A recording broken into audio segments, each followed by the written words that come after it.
नमस्कार दोस्तों, मैं आपका अपना आरडी सर स्वागत करता हूं आप सभी का रेप्लिकॉन एकेडमी के यूट्यूब चैनल पर। दोस्तों, आज हम बात करेंगे इनऑर्गेनिक कंपाउंड्स के बारे में। इनऑर्गेनिक कंपाउंड्स में सबसे पहले अपन पढ़ेंगे वाटर, उसके बाद में पढ़ेंगे मिनरल्स के बारे में। ठीक है ना। वाटर हो गया, मिनरल्स हो गया, और एसिड बेस के बारे में अपन देखने वाले हैं। ठीक है ना, जो आते हैं किसके अंदर, इनऑर्गेनिक कंपाउंड्स के अंदर। ठीक है ना। तो इसके बाद में अपन ऑर्गेनिक कंपाउंड्स स्टार्ट करेंगे। तो आज स्टार्ट करते हैं अपन इनऑर्गेनिक कंपाउंड्स। ठीक है ना।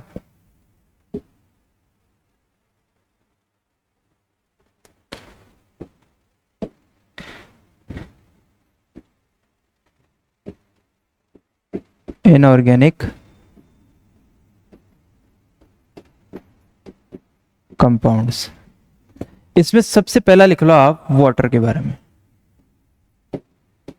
ठीक है ना। देखो, वाटर जो है ये यूनिवर्सल सॉल्वेंट है, सार्वत्रिक विलायक, जिसमें अपन सब कुछ घोल सकते हैं। ठीक है ना। तो एक लिख लो इसमें यूनिवर्सल सॉल्वेंट।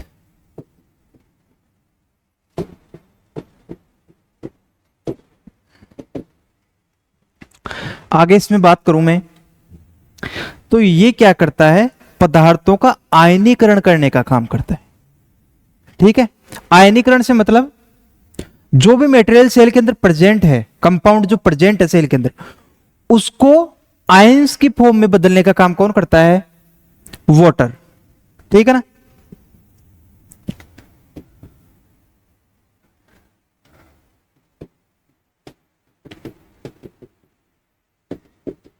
आयनिफिकेशन, आयनिफिकेशन का काम कौन करेगा, वाटर। नेक्स्ट बात करूं इसमें, वाटर सेल के अंदर दो टाइप से प्रेजेंट रहता है। ठीक है ना। एक तो प्रेजेंट रहता है किसी भी अदर कंपाउंड के साथ बाउंडिंग फॉर्म में। ठीक है, उसके साथ मिलकर प्रेजेंट होता है। एक अकेला वाटर फ्री फॉर्म में प्रेजेंट रहता है। ठीक है ना।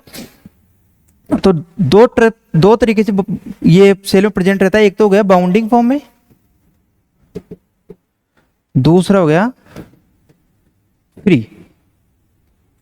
बाउंडिंग फॉर्म में ये लगभग 5% देखने को मिलता है, और फ्री ये 95%।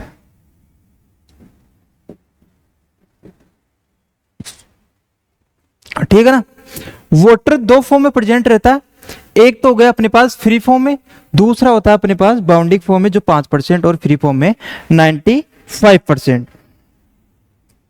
ठीक है ना। अब देखो, देखो जो वाटर है वो सबसे ज्यादा प्रेजेंट रहता है एम्ब्रियोनल सेल्स में। तो आप यहां पे लिख लेना, सबसे ज्यादा किसमें प्रेजेंट रहता है, एम्ब्रियोनल सेल्स में। ठीक है ना। एम्ब्रियोनल सेल्स में 90% तक वाटर प्रेजेंट रहता है। ठीक है, तो इस बात को ध्यान रखना आप। हाईएस्ट वाटर किसमें प्रेजेंट रहता है, एम्ब्रियोनल सेल्स में। कितना, 90% तक। 90% तक वाटर प्रेजेंट रहता है एम्ब्रियोनल सेल्स में। ठीक है। अब देखो, अब इसमें कुछ बातें वही है जो मैंने आपको पहले पढ़ाई है। वाटर की विशिष्ट ऊष्मा सबसे ज्यादा होती है। ठीक है ना। तो लिख लेना आप यहां पे, विशिष्ट ऊष्मा। ठीक है ना। एक वही है कि जो मैंने आपको प्लांट फिजियो में पढ़ाया था, कि इसमें अणुओं के बीच में या मॉलिक्यूल्स के बीच में असंजन और स्वसंजन बल या फोर्स प्रेजेंट रहता है, जिससे एक दूसरे को ट्रांसपोर्ट करने में मदद करता है, यानी इसकी रेगुलरिटी बनी रहती है। तो वही बातें बाकी इसके बारे में, बस मैंने आपको ये जो बताया है वो आपको याद रखना है। ठीक है ना। और ये सेल की टर्जिडिटी जो है, ये सेल की टर्जिडिटी को बढ़ाता है। ठीक है ना। और इसका सरफेस टेंशन जो है,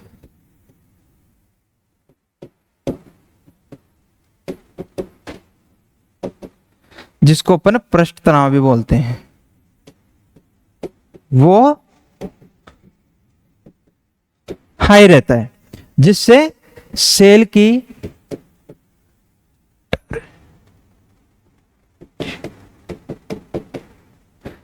टर्जिडिटी बनी रहती है, ठीक है ना।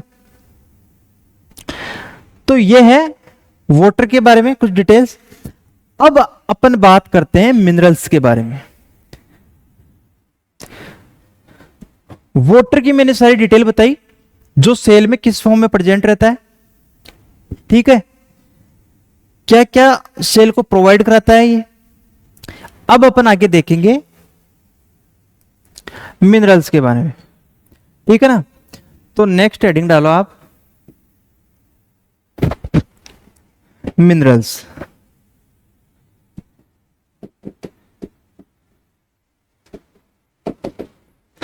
देखो मिनरल्स जो है वो सेल में किस फॉर्म में प्रेजेंट रहेंगे, आयंस की फॉर्म में, ठीक है, जैसे Mn+, ठीक है ना, इस हिसाब से। तो पहली बात तो हो गई कि मिनरल्स जो है वो सेल में प्रेजेंट रहेंगे आयंस की फॉर्म में।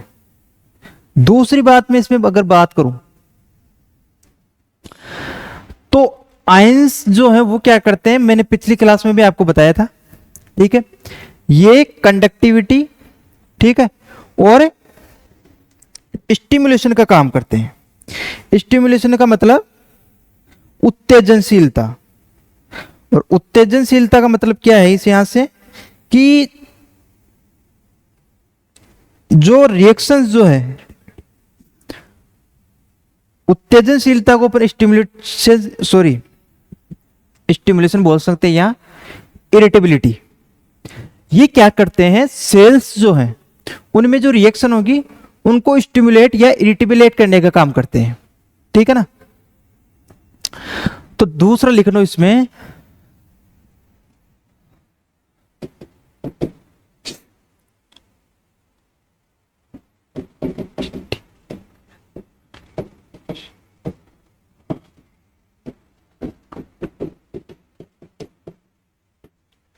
दो काम हो गया इनके, स्टिमुलेशन और कंडक्टिविटी का, ठीक है। अब इसमें आगे देखो, आगे इसमें बात करूं मैं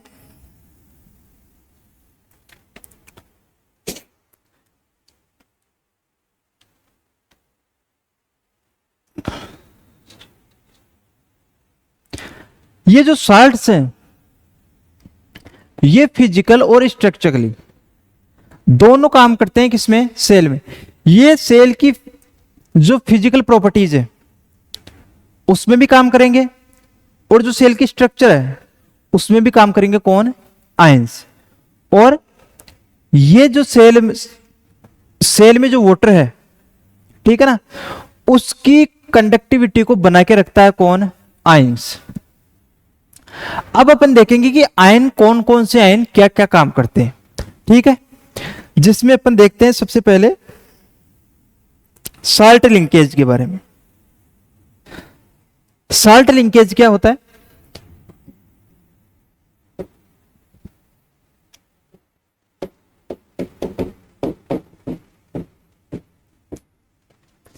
साल्ट्स के द्वारा एक मॉलिक्यूल से दूसरे मॉलिक्यूल्स को लिंक करने का काम कौन करेगा, साल्ट। और इस लिंकेज को बोलेंगे अपन साल्ट लिंकेज। एग्जाम्पल की अगर बात करूं तो एग्जाम्पल लिखना इसमें,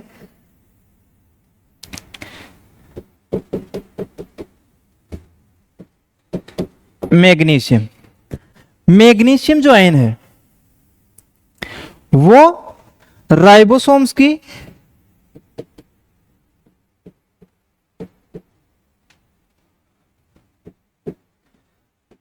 जो सब यूनिट्स हैं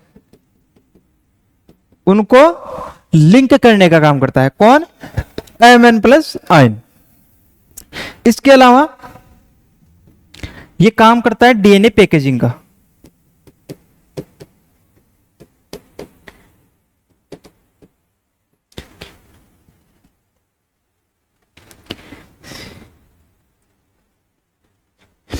तो Mn आयन जो है उसके दो रोल देख लिए अपन ने, एक तो राइबोसोम की सब यूनिट्स के बीच में साल्ट लिंकेज का काम करेगा, ठीक है ना। दूसरा इसका डीएनए पैकेजिंग का, ठीक है। और जो है तीसरा इसमें लिख लो, इसका लिख लो आप तीसरा, हाँ, एमिनो एसिड्स जो है, प्रोटीन्स में एमिनो एसिड्स को लिंक करने का काम करेगा, एमिनो एसिड, ठीक है ना। तो 3 रोल प्ले करता है कौन, Mn+2 आयन। कौन कौन से, राइबोसोम सब यूनिट्स के बीच में एक तो साल्ट लिंकेज का काम करेगा, ठीक है। दूसरा करता है अपने यहां डीएनए पैकेजिंग का, और तीसरा एमिनो एसिड्स के बीच में साल्ट लिंकेज बनाने का। तो 3 अपने एग्जाम्पल हो गए किसके, Mn+2 के काम के, ठीक है। अब देखो, अब कुछ साल्ट्स के बारे में पढ़ेंगे अपन, आयंस के बारे में पढ़ेंगे, जो क्या करेंगे, एंजाइम्स के अंदर कोफैक्टर का काम करते हैं। कोफैक्टर का मतलब कि कहीं ना कहीं किसी ना किसी एंजाइम में ये अपना रोल प्ले करते हैं, उसके बारे में देखेंगे अपन, ठीक है ना। तो सबसे पहले देखते हैं अपन Mn+ से, Mn आयन से स्टार्ट करेंगे, ठीक है ना। देखो,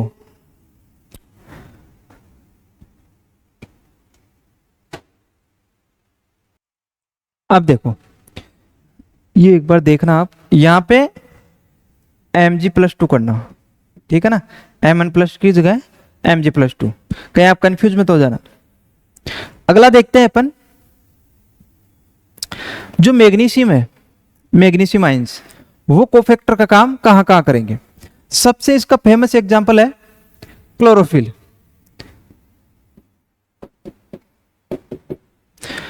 क्लोरोफिल में जो सेंट्रल एटम होता है वो कौन होता है, Mg+2, क्या मैग्नीशियम आयन। क्लोरोफिल में सेंट्रल एटम का रोल प्ले कौन करता है, मैग्नीशियम आयन।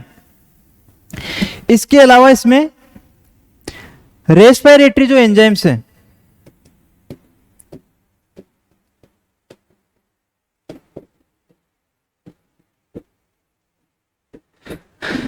रेस्पिरेटरी जितने भी एंजाइम्स हैं जो अपन देखते हैं जैसे क्रेब साइकिल वगैरह में, ठीक है ना, वहां पे जो रेस्पिरेटरी एंजाइम्स हैं वहां पे रोल प्ले कौन करता है, Mg+2।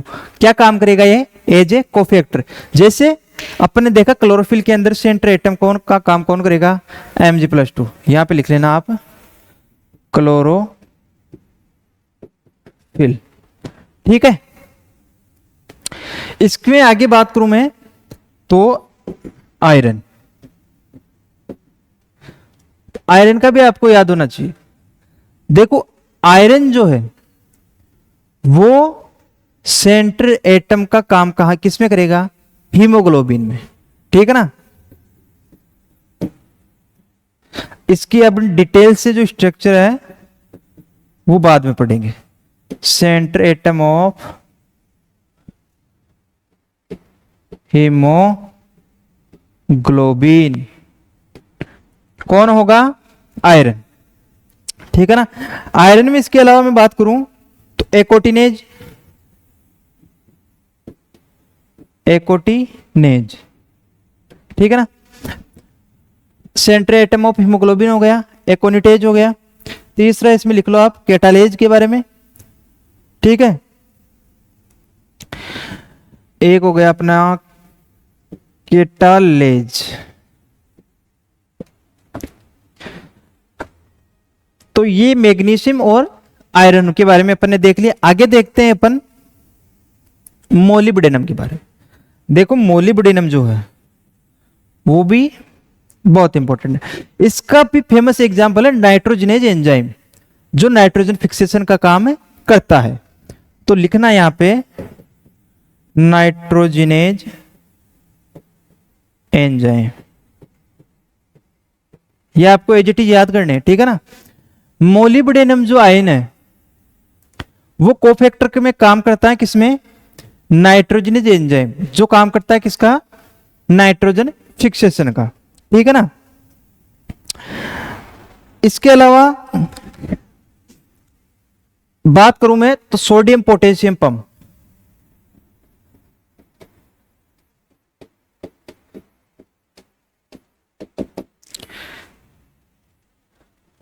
बहुत ही इंपॉर्टेंट है ये भी। सोडियम पोटेशियम पंप क्या करते हैं, ये सेल में मेंटेन करके रखते हैं किसको, किसको, ये सेल के मेंटेन करते हैं किसको, आयंस की कंसंट्रेशन को, ठीक है। दूसरा सेल के चार्ज को, कैसे, वो अपन डिटेल से पढ़ेंगे। इसमें क्या होता है, 3 सोडियम आयन बाहर जाते हैं और 2 के प्लस अंदर आते हैं, ठीक है ना। तो इस हिसाब से अंदर बाहर ये सेल की जो है चार्ज को मेंटेन करके रखता है कौन, सोडियम पोटेशियम पंप। इसके आगे बात करूं मैं तो अपने हो गया एक कॉपर आयन।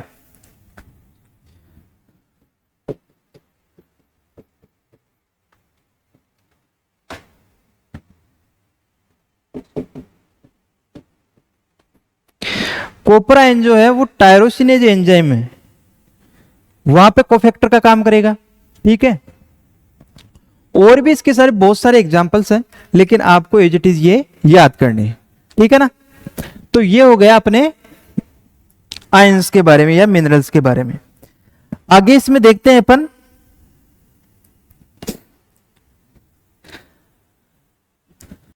अब देखो कुछ बातें आपको याद करनी है, एज इट इज कुछ फैक्ट्स हैं।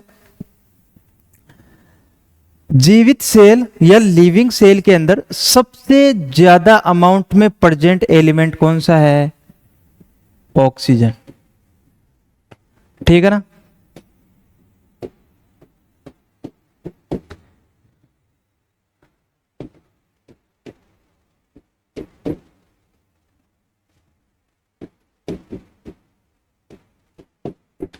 हाईएस्ट अमाउंट में जो एलिमेंट प्रेजेंट होती है वो कौन सी है, ऑक्सीजन, ठीक है ना। कितने परसेंट, ह्यूमन बॉडी की मैं बात करूं तो 65% क्या प्रेजेंट है, ऑक्सीजन, ठीक है ना। इसके आगे कार्बन की मैं बात करूं तो 18% जो है वो कार्बन प्रेजेंट रहता है किसमें, ह्यूमन बॉडी में, ठीक है। ये सिंपल सी बात है जो आपको डायरेक्ट याद रखनी है, यहां पे कोई समझने वाली बात नहीं है। दूसरी में बात करूं जंतु जगत यानी एनिमल किंगडम का सबसे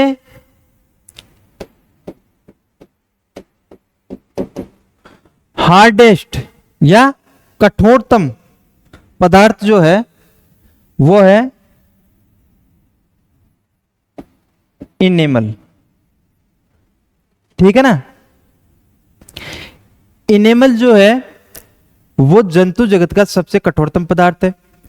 दूसरी बात करूं मैं प्लांट किंगडम की,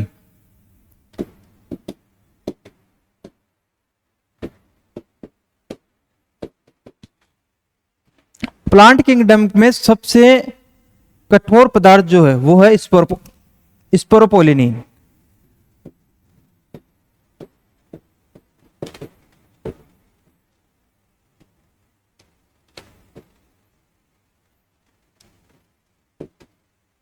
ठीक है ना।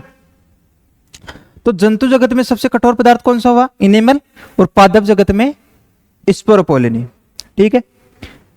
एक बात और अपन यहां पे बात करेंगे ड्राई वेट के बारे में। देखो जो प्लांट्स हैं, प्लांट्स के ड्राई वेट का 80% पार्ट कार्बोहाइड्रेट होता है, ठीक है ना।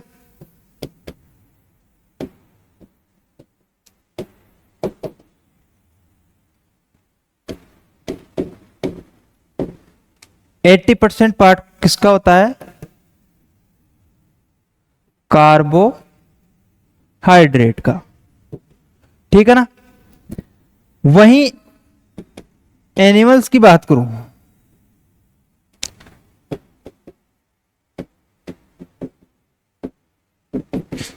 तो इनमें जो है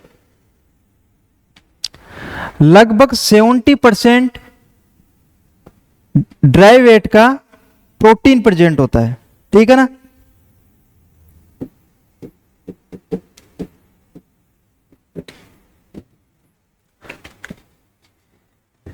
देखो प्लांट के ड्राई वेट का 80% कार्बोहाइड्रेट प्रेजेंट रहता है, वहीं एनिमल्स का ड्राई वेट का 70% प्रोटीन प्रेजेंट रहता है, ठीक है। तो ये 3-4 बातें मैंने आपको बताई जो आपको एजीटी याद रखनी है। इसके आगे देखेंगे अपन एसिड और बेस के बारे में, जो क्या है इनऑर्गेनिक कंपाउंड्स हैं। ये लिख लो आप, इनके बारे में ज्यादा कुछ नहीं पढ़ेंगे।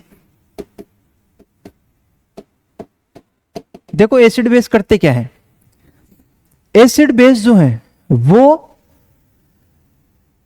प्रोटोप्लाज्म में, सेल में क्या करेंगे, मेन काम तो इनका है पीएच का नियंत्रण करना, ठीक है ना। पीएच कंट्रोल का काम कौन करता है, एसिड और बेस, ठीक है ना। पीएच को कंट्रोल करके रखते हैं ये सेल के अंदर, इनका मेन काम यही है। ये क्षारीय फॉस्फेट या द्विक्षारीय फॉस्फेट की फॉर्म में बफर की तरह कार्य करते हैं, किसमें, सेल में।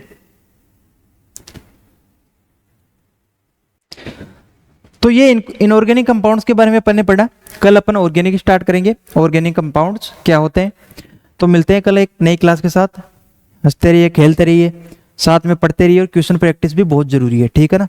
मिलते हैं कल नई क्लास के साथ, तब तक के लिए नमस्कार।